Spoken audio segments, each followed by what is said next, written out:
La setmana 8 del Joventut Badalona l'enfrontarà en Eurocup el Budućnost Podgorica i en ACB el Surne Bilbao. En Eurocup el Budućnost té un balanç de 3 victòries i 4 derrotes. És un equip molt ofensiu, 84 punts per partit, però també un equip que té moltes mancances defensives. Encaixa 87 punts per partit. No mouen gaire bé la pilota, poques assistències, no van gaire bé el rebot, 33 per partit, però en canvi optimitzen molt bé les pèrdues i són grans tiradors, 36,6% d'efectivitat.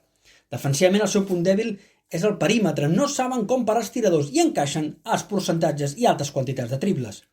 Jugadors destacats, Yogi Ferrell, 13 punts, 3,7 assistències.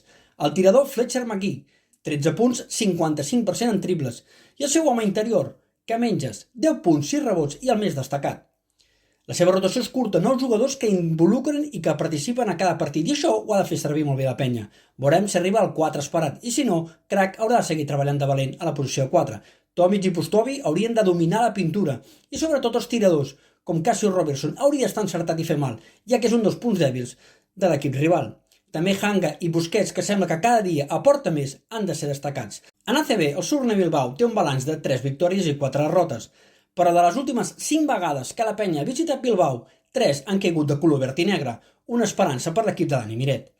L'equip de Ponsarnau és ofensiu, 85,6 punts per partit. Va igual de bé o de malament al rebot que la penya, estan igualats. I a més és un joc molt coral.